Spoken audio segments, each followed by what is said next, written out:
کوئی جواب نہ دے سکا۔ لاجواب ہو گیا۔ بھئی اپنی رعایا اپنی جنتا پہ تو حکم چلا سکتا ہے، سورج یا چاند پہ اس کا کوئی اشارہ تھوڑی چل سکتا ہے۔ یہ تو آمنہ کے لال کا کمال ہے، آمنہ کا لال اشارہ کر دے تو چاند بھی کھیلتا ہوا نظر، آمنہ کا لال اشارہ کر دے تو چاند دو ٹکڑے ہو جائے۔ یہ عطا تو مصطفیٰ کریم کو ہے، یہ خصوصیت تو مصطفیٰ کریم کی۔ تو حضرت ابراہیم علیہ السلام نے جو دلیل دی کہ جو خدا وہ ہے جو پورب سے سورج نکالتا ہے پچھم میں ڈبا دیتا۔ اب یہ دلیل ہو گئی، دلیل اپنی طرح کہنے والوں دلیل ہو گئی ہے، اور یہ دلیل انجیل میں بھی موجود، توریت میں بھی موجود، زبور میں بھی موجود، آسمانی کتابوں میں یہ دلیل موجود ہے۔ اللہ اکبر! ایک مرتبہ جب حضرت علی رضی اللہ تعالیٰ عنہ کی نماز قضا ہوئی، میرے نبی نے دیکھا کہ حضرت علی زار و قطار رو رہے ہیں، چشمان مقدس سے آنسو جاری ہیں، مقدس آنکھوں سے آنسو گر رہے ہیں، بہ رہے ہیں۔ میرے نبی نے فرمایا اے علی ہوا کیا ہے؟ عرض کیا یا رسول اللہ نماز مغرب قضا ہو گئی ہے۔ میرے تمہارے نبی نے اللہ اکبر انگلی کا اشارہ کیا، پچھم میں ڈوبا ہوا سورج پلٹ آیا۔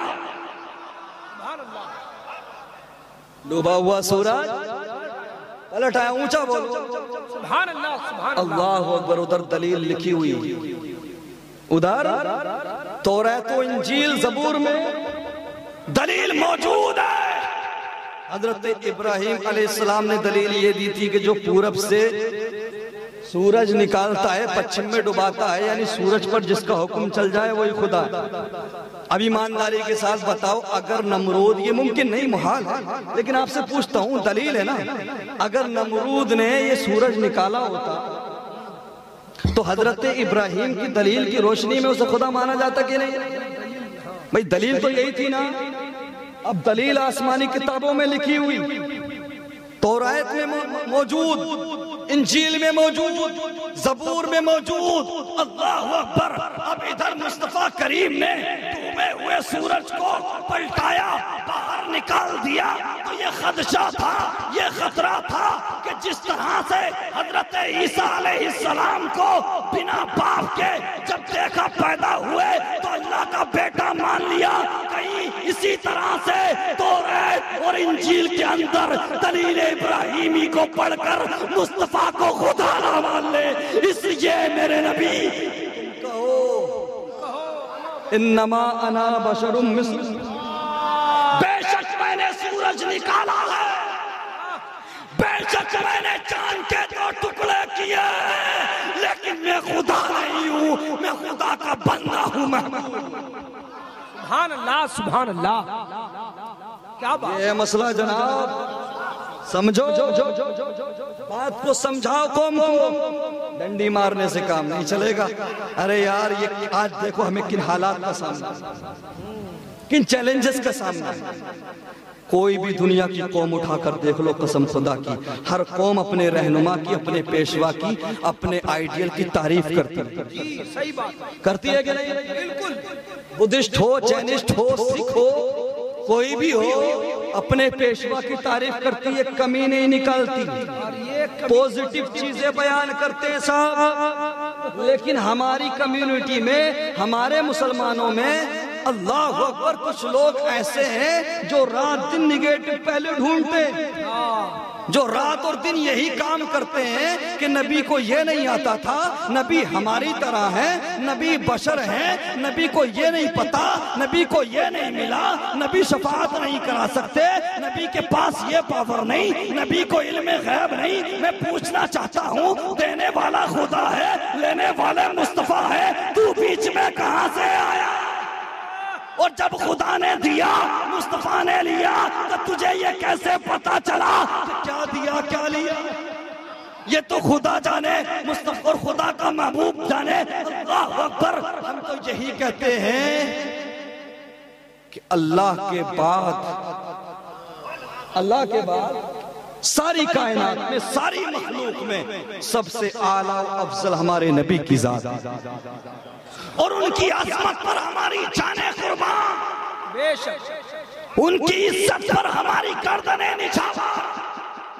یاد رہے دنیا والو، ہم اپنی بے عزتی برداشت کر سکتے ہیں، ہم اپنی انسلٹ برداشت کر سکتے ہیں۔ صحیح بات، تم مجھے کہو کہ مجھے کچھ نہیں آتا، تم مجھے کہو کہ مجھے کچھ نہیں آتا جاتا چلے گا، تم ان علماء کو اپنی طرح کہو، انہیں چاہے جو کہو چلے گا، لیکن سنو، ہم پیارے نبی سے محبت کرنے والے ہیں، ہم مصطفیٰ کریم سے پیار کرنے والے ہیں، ہم ان کا کلمہ پڑھنے والے ہیں، ہم اپنی گردن بھی چوراہے پر دے دیں گے، اپنے اہل و عیال، اپنے ماں باپ، اپنے بچے سب کچھ قربان کر دیں گے، لیکن مدینے والے آقا کی توہین برداشت نہیں کر سکتے۔ نہیں کر سکتے۔ لا یؤمن احدکم حتی اکون احب الیہ من والدہ وولدہ والناس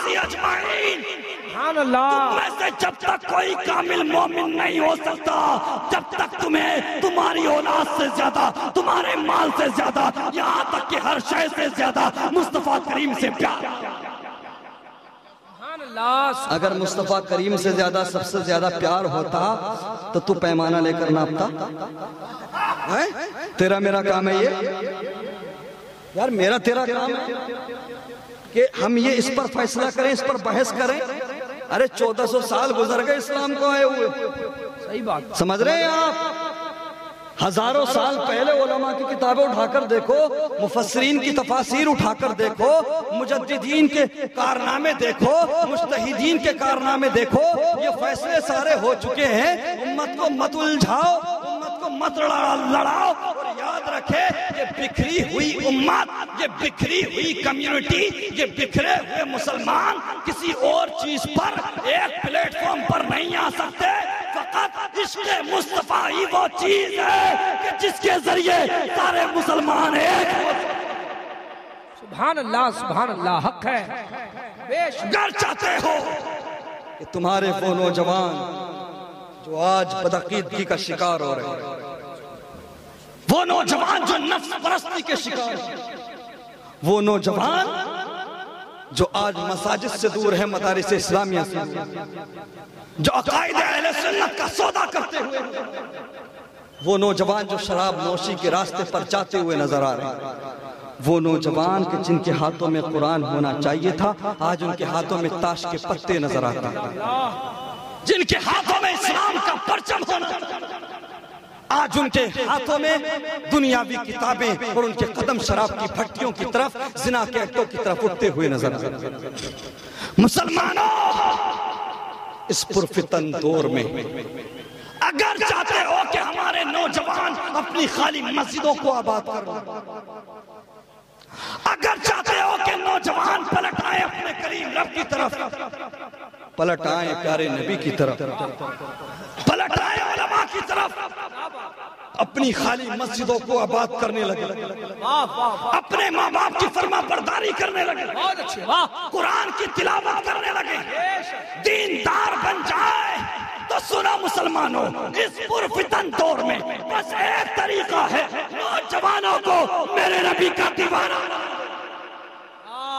نوجوانوں کو میرے نبی کا دیوانہ بنا دو، نوجوانوں کو شہر مدینہ کی گلیوں کا متوالا کر دو، عشق مصطفیٰ کا جام نوجوانوں کو پلا دو، قسم خدا کی جیسے جیسے عشق مصطفیٰ کا نشہ نوجوانوں پر چڑھتا جائے گا، ویسے ویسے دنیا کی رنگینیوں کا نشہ، شراب کی بوتلوں کا نشہ ہوتا تھا۔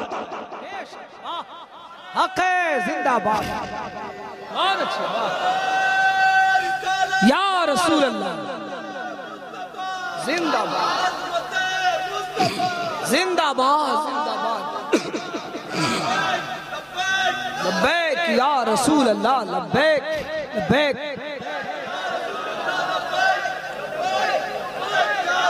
واہ، اگر چاہتے ہو تمہاری آنے والی نسلیں محفوظ ہو جائیں، تمہاری نیو جنریشن محفوظ ہو جائے، تو مسلمانوں بس یہی ایک طریقہ ہے جو دنیا کی رنگینیوں سے نوجوانوں کو بچا سکتا ہے، وہ ہے عشق مصطفیٰ کا جام۔ چونکہ جس دل میں نبی کا پیار آ جاتا ہے وہ دل نہیں رہتا بلکہ مدینہ بن جاتا ہے۔ ڈاکٹر اقبال فرماتے ہیں، لکھتے ہیں، دو عالم سے کرتی ہے بیگانہ دل، عجب چیز ہے لذت آشنائی، نوجوانوں کے دلوں میں عشق مصطفیٰ کی شمع روشن۔ اپنی مسجدوں کو آباد کرو اور اپنے عقائد و نظریات کی حفاظت کرو اور اپنے بچوں کے مستقبل کی سوچو۔ میرے مصطفیٰ کریم صلی اللہ علیہ وسلم کے پیارے دیوانوں، میرے بعد انشاءاللہ مفکر اسلام، ایک ایسا خطیب کہ جس کو آج پورے ہندوستان میں سننا پسند کیا جاتا ہے۔ ہر ایک کی خواہش اور یہ آرزو رہتی ہے کہ بھی مفتی حماد رضا مراد آبادی صاحب کو ہم فیس ٹو فیس سنیں، ہے نا؟ میرے بعد انشاءاللہ وہ بھی یہاں تشریف لائیں گے اور لانے والے ہیں تشریف، ان کی بھی آپ گفتگو سنیں گے انشاءاللہ۔ بہت اچھی باتیں ان کی رہتی ہیں۔ میں نے عقائد و نظریات پر بات کی اور کر رہا ہوں، بہت اچھا مفتی پیغام حماد صاحب قبلہ اعمال پر بات کریں گے۔ ہم کوئی پہلو چھوڑتے تھوڑی کیوں جناب؟ ہاں، اور یہ جو شمع روشن کرنے کی بات چل رہی ہے، اس شمع کو ہم نے روشن کرنے کی کوشش کی ہے، مفتی حماد صاحب کوشش کریں گے، اور اس شمع کو اس علاقے میں جلائے رکھنا کام ندیم رضا فیضی صاحب کا اور ضیائی صاحب کا۔ چونکہ جتنی خوبصورت نعت مصطفیٰ سنائی جائے گی، جتنے اچھے اشعار سنائے جائیں گے، عشق اتنا ہی پروان چڑھتا جائے گا۔ تو یہ عشق مصطفیٰ کو، محبت مصطفیٰ، یہ آج کل ہمارے لوگوں کے دلوں سے نکالا جا رہا ہے، خالی کیا جا رہا ہے دلوں کو۔ کن چیزوں سے؟ نبی کو علم غیب نہیں تھا، سمجھ رہے ہیں آپ؟ نبی کو علم غیب نہیں تھا۔ اللہ اکبر، یہ فیصلہ آج کل کے لوگ کر رہے ہیں۔ کون؟ 10-20 سال مدرسے میں پڑھ کے جانے والے نہیں، 2-4 ہفتے 10-20 دن ادھر ادھر چلے گئے، آتے ہی فتویٰ دے دیتے نبی کو علم غیب نہیں، اور کہتے قرآن کے اندر آیتیں ہیں کہ میرے علاوہ، رب نے فرمایا کہ میرے علاوہ غیب کی باتیں کوئی نہیں جانتا۔ اچھا، منافقت اسی کو تو کہتے ہیں کہ ایک آیت بتائی جائے دوسری آیت نہ بتائی جائے، یا آدھی آیت بتائی جائے پوری آیت نہ بتائی جائے، مطلب اور مفہوم اس کا۔ جس قرآن کے اندر یہ آیتیں ہیں کہ جس میں رب نے فرمایا کہ میرے علاوہ غیب کی خبر کوئی نہیں جانتا، غیب کا علم کسی کے پاس نہیں، اللہ اکبر، اسی قرآن میں یہ بھی آیتیں ہیں کہ میں غیب کا علم کسی کو عطا نہیں کرتا، لیکن اپنے پسندیدہ رسولوں میں سے جسے چن لیتا ہوں اسے غیب کا علم دے پسند کر لیتا ہوں، چن لیتا ہوں۔ واہ، اب بتائیے ذرا، اسی قرآن میں یہ۔ اب آپ پھنس گئے، بولے یار یہ کیا مسئلہ ہے؟ اب جب پھنسو گے تو 30-40 دن ادھر ادھر جانے سے نتیجہ نہیں نکلے گا، سمجھ رہے ہو؟ آپ کو سالوں سال خرچ کرنے پڑیں گے، یا ان علماء کی بارگاہ میں جانا پڑے گا جنہوں نے زندگیاں وقف کر دی قرآن و حدیث کو سمجھنے اور سمجھانے۔ تو نتیجہ یہ نکلے گا کہ جن آیتوں میں یہ ملتا ہے کہ اللہ کے سوا، اللہ کے علاوہ مطلقاً یہ فرمایا گیا کہ غیب کا علم کوئی نہیں جانتا، اس غیب سے مراد علم غیب ذاتی ہے، ذاتی طور پر علم غیب صرف خدا کا۔ اور جن آیتوں میں یہ ملتا ہے کہ اللہ اپنے پسندیدہ رسولوں میں سے جسے چن لیتا ہے اسے غیب کا علم دے دیتا ہے، اسے غیب کے خزانے دے دیتا ہے، اللہ اکبر۔ اب آیتیں آپس میں ٹکرائی ہیں، ایک آیت میں یہ ہے کہ اللہ کے علاوہ غیب کا علم کوئی نہیں جانتا، دوسری آیت سے یہ ثابت ہو رہا ہے کہ اللہ اپنے محبوب کو اپنے نبیوں میں، اپنے رسولوں میں جسے چن لیتا ہے، اللہ اکبر۔ اور جب بات پسند کرنے کی ہو تو محبوب پروردگار سردار انبیاء اپنے محبوب کو کتنا پسند کیا ہوگا، اور جسے پسند کرتا ہے اسے علم غیب عطا کرتا ہے، تو پھر محبوب کو کتنا دیا ہو، کتنا دیا؟ اللہ اکبر۔ ہم تو اتنا جانتے ہیں کتنا دیا، اللہ جانے، اللہ کا رسول جانے۔ ہم پیمانہ لے کر نہیں آتے، اور بات یہاں تک آ جائے کہ کہاں تک دیا تو بریلی سے نظریہ ملتا ہے، اونچا بولو، میرے نبی کے علم غیب پر حملہ کرنے والوں قرآن کے اندر موجود ہے کہ اللہ اپنے پسندیدہ رسولوں کو علم عطا کرتا ہے، علم غیب۔ جنہیں پسند کر لیتا ہے اپنے رسولوں میں سے انہیں علم غیب عطا کرتا ہے، انہیں غیب کا خزانہ دے دیتا ہے۔ اللہ اکبر، کتنا دیتا ہے، کتنا دیتا ہے۔ سنو، ناپنا تمہارا کام ہے، تم ناپتے رہو۔ ہم تو یہ کہتے ہیں کہ سنو، بریلی سے ہمارے امام نے یہ نظریہ دے دیا، اور کوئی غیب کیا تم سے نہیں آ بھلا، جب نہ خدا ہی چھپا تم پہ کروڑوں درود، زندہ باد، نعرے تکبیر، نعرے رسالت، فیضان اعلیٰ حضرت علم غیب مصطفیٰ۔ جن آیتوں میں مطلقاً علم غیب کی نفی ہے اس سے مراد علم غیب ذاتی ہے، اور جن آیتوں میں علم غیب دینے کا ذکر ہے اپنے نبی کو یا اپنے انبیاء کو، رسولوں کو، اس سے مراد علم غیب عطائی ہے۔ تو اللہ کے رسول کو علم غیب ہے اللہ کے فضل سے، اللہ کی عطا سے۔ اللہ نے اعلان کیا کہ میں نے دیا، جب اللہ نے اعلان کر دیا، اللہ نے دے دیا، تو حساب لگانے والا تو اور میں کون ہوں؟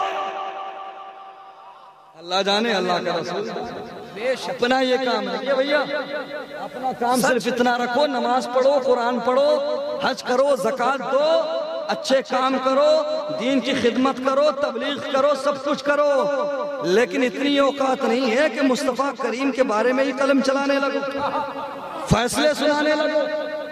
ذرا سوچو تو صحیح، جس نبی کی امت میں آنے کے لیے انبیاء نے، رسولوں نے خواہش کا اظہار کیا ہو تو اس نبی کے علم غیب کو پیمانہ لے کر ناپتا ہے۔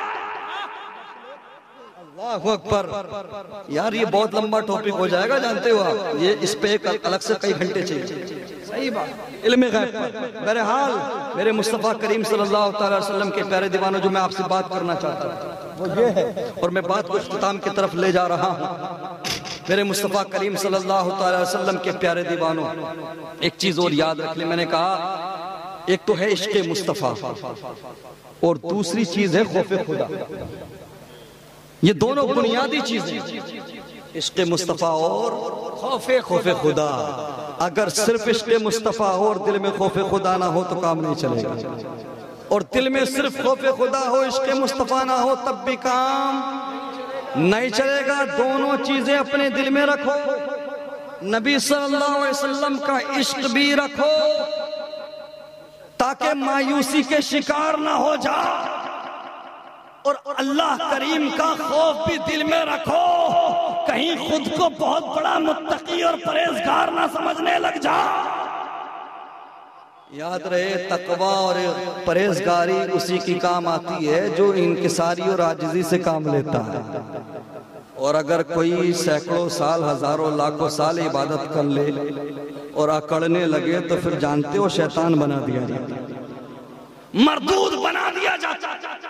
اس لیے تقوی اختیار کرتے ہو اچھی بات ہے، نماز پڑھتے ہو اچھی بات ہے، قرآن پڑھتے ہو اچھی بات ہے، لیکن اس پر گھمنڈ نہیں کرو گے، اس پر اتراؤ گے نہیں۔ چونکہ گھمنڈ اترانا ہے تو نسبت پہ اتراؤ، اگر گھمنڈ کرنا ہے، انحصار کرنا ہے تو عشق مصطفیٰ پہ انحصار کرو۔ گھمنڈ کرنے والوں کا مسئلہ بہت خراب ہو جاتا ہے۔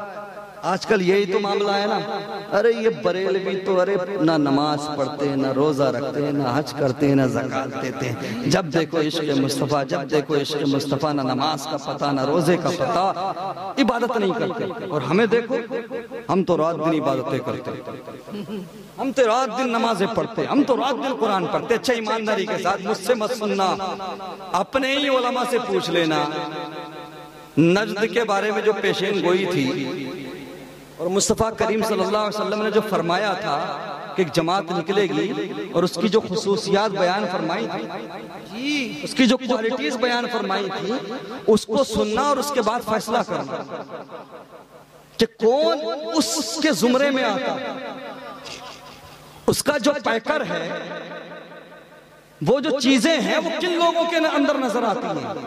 میرے مصطفیٰ کریم صلی اللہ علیہ وسلم کے پیارے دیوانوں، میرا مقصد یہ مطلب نہیں ہے کہ نماز کوئی ہلکی چیز ہے، عبادت کوئی ہلکی چیز ہے، روزہ کوئی ہلکی چیز ہے. مقصد یہ نہیں، مقصد یہ ہے، بتانا یہ ہے کہ اگر نماز ہے، روزہ ہے، حج ہے، زکوٰۃ ہے تو تبھی قابل قبول ہے کہ جب آپ ایمان والے ہیں.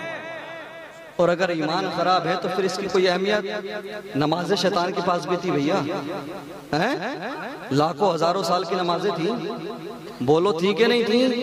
یا ایھا الذین آمنوا اتقوا اللہ، یہ والا لے لیا. ندیم بھائی بڑی اچھی بات آپ کے سامنے رکھ دوں، امید کرتا ہوں کہ آپ سمجھیں گے. یا ایھا الذین آمنوا اتقوا اللہ، یہ والا لے لیا لوگوں نے. اے ایمان والو، اللہ سے ڈرو، تقوی اختیار کرو. ارے اللہ کا حکم ہے تقوی اختیار کرو، تو اب نماز بھی پڑھ رہے ہیں، روزے بھی رکھ رہے ہیں، حج بھی کر رہے ہیں، زکوٰۃ بھی دے رہے ہیں، پکڑ پکڑ کے لوگوں کو دین بھی سکھا رہے ہیں، لوگوں کو ساری باتیں بتا رہے ہیں، پیمانہ لے کر نبی کریم صلی اللہ علیہ وسلم کو ناپتے ہوئے بھی نظر آ رہے ہیں، سارے کام کر رہے ہیں. یہ والا کر لیا کام. یا ایھا الذین آمنوا اتقوا اللہ، اے اللہ تیرا حکم ہے ایمان والو تقوی اختیار کرو. اے میرے رب تیرا حکم ہے، ہم نے حکم پر عمل کیا، تقوی اختیار کر لیا، نمازی بن گئے، روزے دار بن گئے، حاجی بن گئے. اچھا ایمانداری کے ساتھ بتاؤ، نماز پڑھنے جاتے ہو کہ نہیں جاتے ہو؟ اللہ تمام کو نمازی بنائے، آمین. تمام کو سچا پکا عاشق رسول بنائے، نمازی بنائے، مسجدوں کو آباد کرنے والا بنائے. جب آپ نماز کا ارادہ کرتے ہو تو قرآن کے اندر ہے یا ایھا الذین آمنوا اذا قمتم الی الصلاۃ، اے ایمان والو جب تم نماز کا ارادہ کرو فاغسلوا وجوہکم، اپنے چہرے کو دھو لو. اب میں صرف چہرہ دھو کے مسجد میں چلا جاؤں اور کہنے لگوں پروردگار تیرا حکم تھا، ابے آدھی آیت مانتے ہو، آدھی آیت لوگوں کو سناتے ہو، اگلا جز کون پڑھے گا؟ کیا اگلا حصہ آیت کا تمہارا باپ بتائے گا. کیا بات ہے، واہ. اس کے لیے چھوڑ کے رکھے ہو. تم چھپا سکتے ہو، بریلی والے چھپاتے نہیں بلکہ چھاپ دیتے. کیا بات ہے، زندہ باد، چھاپ دیتے. میں نے وضو کیا، وضو مکمل نہیں کیا، چہرہ دھلا، یا تم نے چہرہ دھلا مسجد میں چلے گئے. امام صاحب اللہ کا حکم ہے یا ایھا الذین آمنوا اذا قمتم الی الصلاۃ فاغسلوا وجوہکم، ایمان والو جب تم نماز کا ارادہ کرو اپنے چہرے کو دھو. میں نے چہرے کو دھو لیا، میں آگے بھائی صاحب نماز ہو جائے گی، امام صاحب کہیں گے بھیا جا. فاغسلوا وجوہکم وایدیکم الی المرافق وامسحوا برؤوسکم. اللہ اکبر، یعنی ابھی اپنے ہاتھوں کو کوہنیوں تک دھلو. اچھا اب ہو جائے گی نماز؟ نہیں، اب بھی نہیں ہوگی. چوتھائی سر کا مسا کرو. ایک الگ کانسیپٹ ہے کہ امام شافعی کے نزدیک کتنا، امام اعظم ابو حنیفہ کے نزدیک کتنا. سر کا مسا کرو. ہم نے سر کا مسا کر لیا، کیا پروردگار اب ہم نماز کے لیے تیار ہو گئے، کیا اب نماز پڑھ سکتے ہیں؟ حکم ہوتا ہے نہیں، ابھی کچھ اور بھی ہے، ابھی کچھ. ذرا پہنچو پہنچو پہنچو، ذرا پہنچو، آخری وقت ہے. وَامْسَحُوا بِرُؤُوسِكُمْ، سر کا مسا کرو.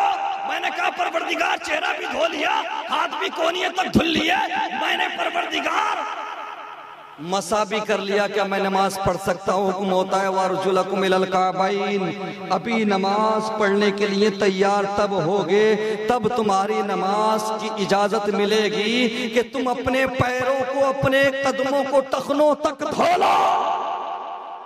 کیا مطلب؟ آیت پر صرف ایک جز لینے سے، ایک آیت کے جز پر عمل کرنے سے کام نہیں چلے گا، پوری آیت پر عمل کرنا پڑے گا. جب نماز پڑھنے کے لیے آدھی آیت پر عمل کرنے سے کام نہیں چلتا تو مومن بننے کے لیے آدھی آیت سے کام کیسے چلے گا؟ واہ سبحان اللہ. نماز پڑھنا ہے تو چہرہ بھی دھلو، ہاتھ بھی دھلو، سر کا مسا بھی کرو، پیروں کو ٹخنوں تک بھی دھلو.